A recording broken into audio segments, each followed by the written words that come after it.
welcome back to my channel. Today I'm going to be doing like an all-round everything you need to know about moving to New York, because I've done a couple of vlogs now about how I moved from my Chelsea apartment into my Lower East Side apartment, and I also did a video a while back about like my experience coming from Australia to New York, and a lot of you have had questions that were really valid, and I think that gave me the idea to kind of put all the things that I've learned about apartments into one video. So I'll be talking about the different locations, I'll be talking about the actual places you want to live and the different boroughs and what they're kind of like, just based on everything that I've experienced. And then I'll give you a little estimate about the price points that you can come to expect. So if you are looking to move here, you know what pretty pennies you have to save in order to move over. And then I'll tell you guys what you actually need to be considered for an apartment. You'll need documentation, and I'll go through everything you need like that if you are international, and if you are just traveling across the country in the US, you'll still need the same thing. And then at the end, I'll tell you a bit about, you know, the general expenses that you will need to factor into your life. They weren't kidding when they said this place is one of the most expensive cities to live in. Once I break down the numbers to you guys, you'll probably know why. You'll think people who live here are just crazy. I'm sorry, this is like my dabbing sweat tissue because it is really hot up in here, and I had to turn off the AC and the fan to film this for you guys, and I have a dish light, so if I pass out, you'll know what happened. This is all for you.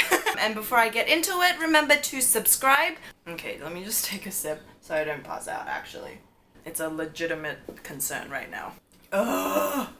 So the most expensive areas in Manhattan are probably the Midtown area. Actually, just anywhere in Manhattan is pretty damn expensive, to be honest. Okay, so let's quickly break down the little boroughs in Manhattan. So you have East Village, West Village, which is like a lot of eateries, a lot of restaurants, a lot of bars, mainly food. To sum up, that's pretty much what it is.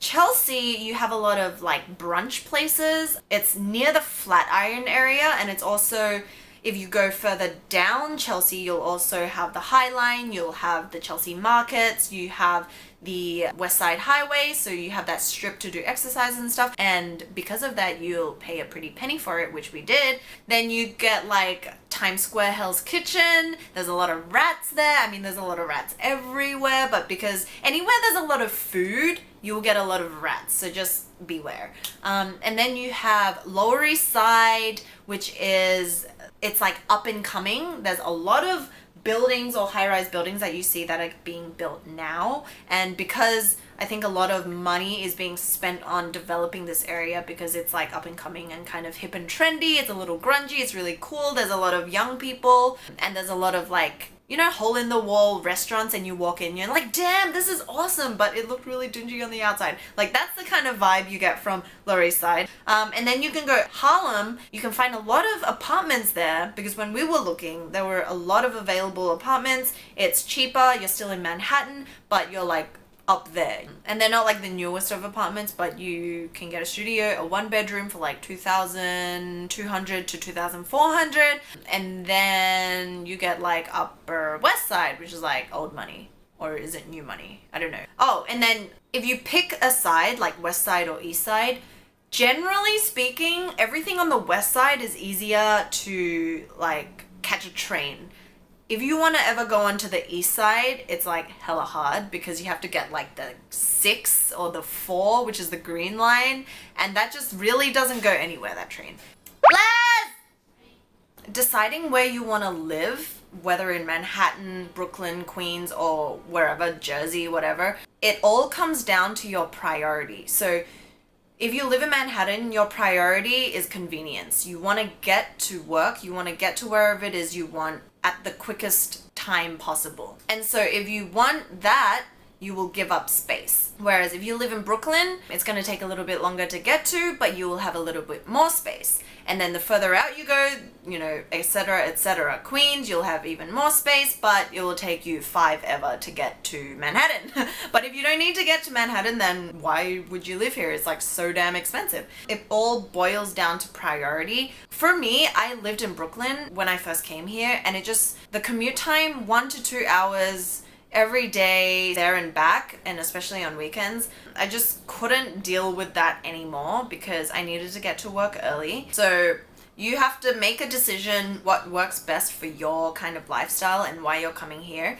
So it's all about trade-off, and it's all about priorities when you live in Manhattan or anywhere in New York City. Okay, so now let's break down the classifications of bedrooms. I know this is kind of stupid, but in New York, a studio means that obviously everything is out in the open. This is probably the most typical kind of living situation if you are living by yourself or living with a significant other, or even with a really close friend who you don't mind kind of barging into each other's space, because that's what's going to happen. So each apartment will have its own layout, and for us, in my Chelsea apartment, that was a studio because the bedroom had no door. That's why they could classify it as a studio and charge you a little less. You walk through and there's a kitchenette, which is like a mini kitchen. It's just kind of indented into the wall. There's a stove, there's a sink, there's a fridge, and that's about it. And then we had a living kind of area that I was using as my room for about 2 years. So a step up from that is a 1-bedroom, and the cost of increasing from a studio to a 1-bedroom can be like $500. That's just the price you have to pay to have a door on a room. Because when I was looking around for apartments, like I've done it 3 times already. Every year I like reconsider whether I have to look for another apartment or not, but people get really creative with their living rooms. If your bedroom is bigger than the span of your arms and the span of your body, for $2,500, that is what you can come to expect. A tiny matchbox apartment in East Village, for example. You have to get really creative with how you use your space and how you place your furniture. And my advice is to just have as little furniture as you can, because you will probably move. And the thing with New York apartments is that every year they will increase it by, like, depending on the place, $50 to $200. And that's what happened to our Chelsea apartment. Our Chelsea apartment, I was paying $2,400 with Con Ed, which is internet, electricity, and gas. Alright, so next, the search. Where can you go to find apartment listings? The biggest ones are Zoompa, StreetEasy, RentHop, and also Facebook groups. Facebook groups are really helpful if it's just you. That works if you're kind of just coming in. You want to get like a feel for the place, because obviously you don't want to come here, sign a 1-year contract, and then be like, damn, this is like the wrong decision, and you're kind of locked into it. So maybe if you come here, you want to kind of feel out the place, meet some new people. It's like a 2-way thing, because you can go on there to talk to people who are leasing, and it's kind of a bit more casual than using brokers. And yeah, so that's one way. What I did with Leslie, my roommate, was to pretty much sift through StreetEasy and Zoompa, and you'll see a lot of them have similar listings, because that's how it kind of works. Like, the listings are actually dispersed to a lot of different agents and different sites, so you will probably see same listings. One thing to be careful of is sometimes they don't update those listings. So once you find something, just call up the person and schedule an appointment to have a look at it. And also Craigslist. So Craigslist, I just did not touch. I had no idea how, like, the interface of Craigslist is so archaic. For those of you who know how to work that site, good for you. I just didn't know how, so I can't offer you any advice on that. But yeah, another option is using a company which we used called Triple Mint. They are an agency who have a bunch of brokers, right? And so what they do is you compile everything that you want in an apartment, you send it to them, and they will do all the searching for you. So instead of you needing to go and looking at Zoompa, StreetEasy, RentHop, they will do it all for you, because they have the know-how. They have all the kind of relationships. So that's what we did. And we still did our own research on these listing sites, just for like, information search and kind of background search to see what we were able to afford and things like that. But you pretty much list out your price that you can pay or want to pay. You list out all the amenities you want, like you tell them whether you want a laundry in the building, you tell them if you don't mind a walk up with no elevator, you tell them your price range is $2,500 a month. Be as concise as possible, and then that way the person who represents you will then be able to find a better fit for an apartment for you, and they will stagger up 5 or 6 and show you all in one day. So it's just very easy. If you were to go out and call up all these individual brokers, it is hell, let me tell you. Sometimes they only have a specific window. They're open like in the afternoon, and if you can't get out of work, then you lost your opportunity. This way they will do that all for you and cram as many of the listings that fit into your budget as possible. I'm not like sponsored to talk to you about Triple Mint, but it's just really great because we use them 2 years in a row. The really great thing is that unlike brokers, they don't work off a commission. They get a salary. So they're not going to be forcing you to buy an apartment that they don't really, you know, people can be really sketchy. They'll be like, oh yeah, this is great, blah, blah, blah, try to like sell you on it. Our broker was really reliable. We could call him at any time. We could send him through an email to ask questions about certain details about the apartment listings that he sent through. And the whole communication process is just streamlined and is just really easy.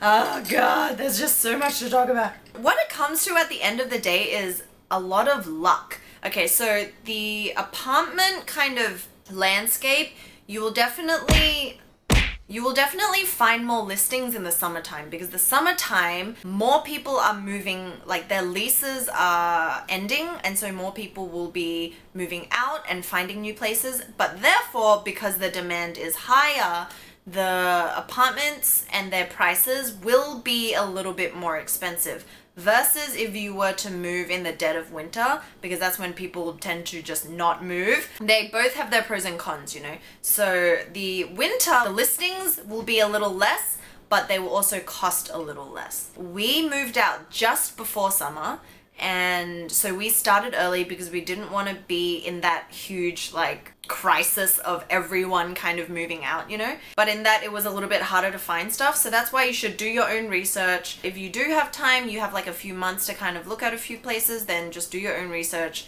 and organize your own scheduling to look at the apartment. So after doing all that search, if you actually see something that you like, make sure you hop on it quickly, because 50 other people will be looking at that same listing and ready to pounce. And everyone wants the nice one, so if you actually see something that you can afford, then get on it as quick as you can. Basically, what allows you to put your name down for an apartment or be granted an apartment is that you have to be making 40 times the rent. For example, the rent is $2,000 a month. Then you have to be making $80,000 a year in salary. That's how kind of the credit check and all that will measure you against. If you as a single person doesn't make 40 times the rent, then it's okay to split it, because you know, if you're splitting the apartment, both of your names can go on, you know, the contract.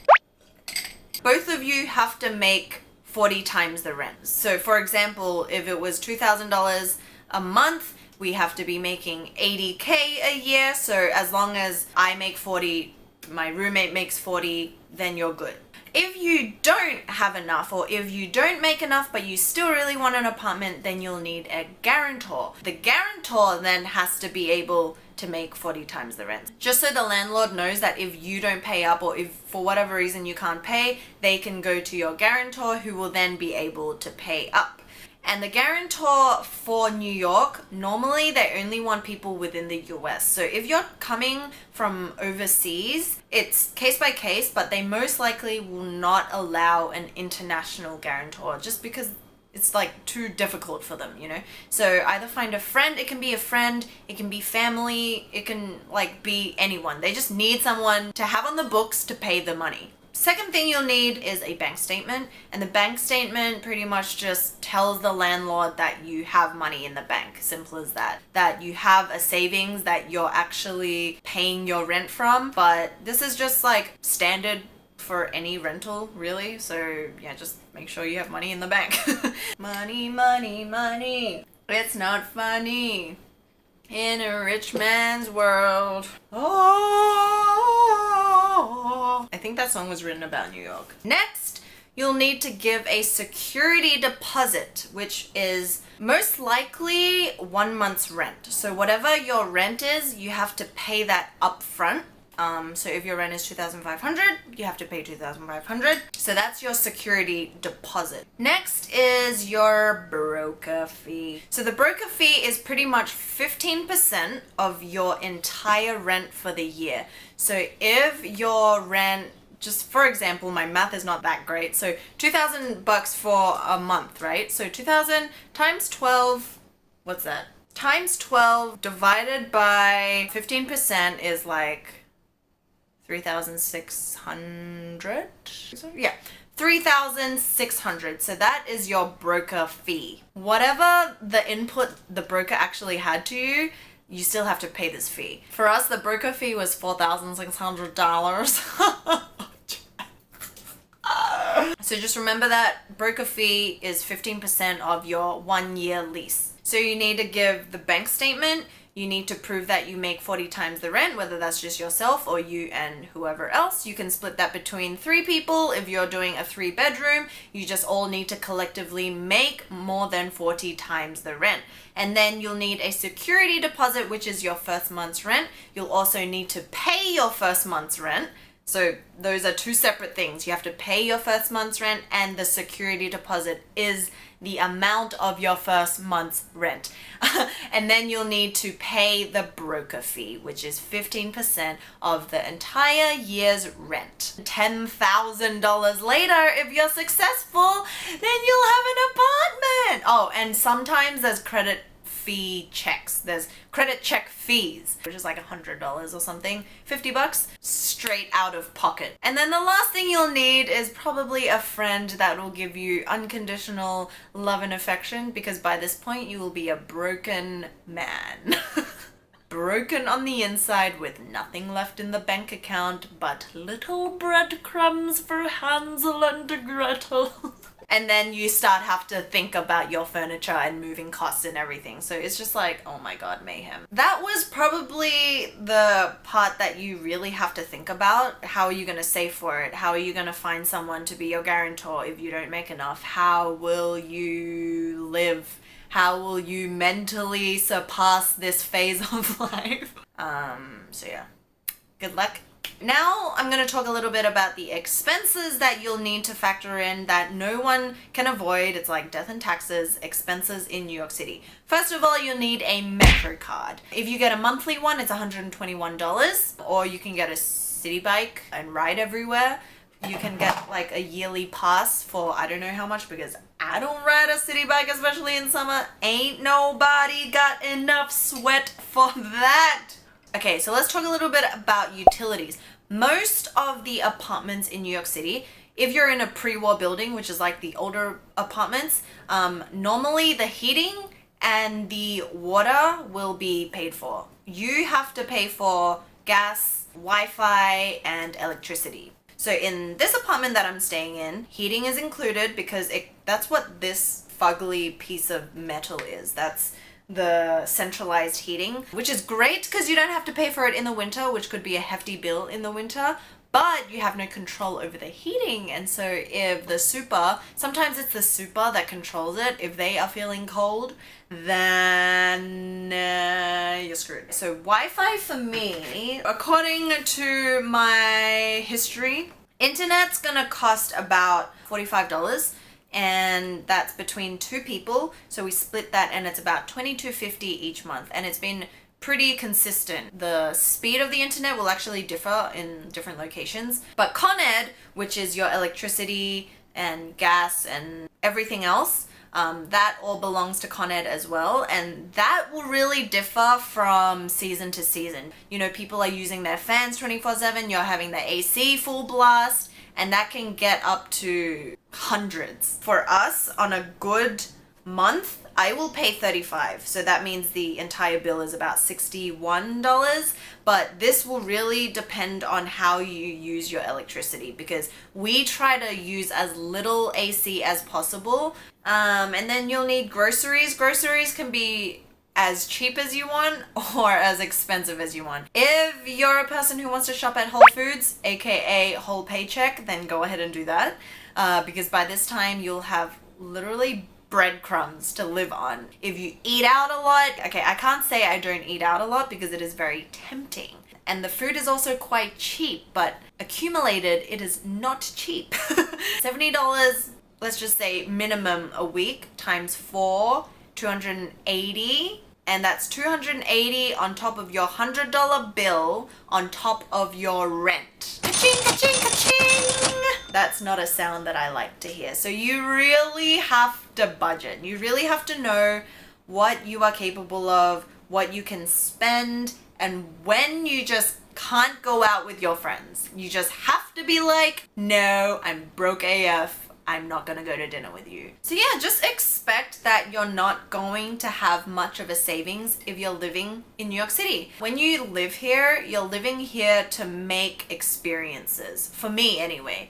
You're living here to either amp up your resume, you're living here to experience a life that is like no other because of the people, because of how fast paced and just how assertive you need to be in order to like live here without losing your mind completely. And even though you'll hate it, you also really love it. And I've come to realize that although I hate it, I get really sad if I ever think about leaving. It just has that kind of draw on you. And I mean, if you're not a city person, then this definitely isn't for you. You might be able to last here a few hours or a few days just to experience the touristy spots, but that's about it. You'd be like, bye, Felicia. I think that is about it, I think. Let me know if you guys have any other specific questions and leave them. Maybe like tweet me.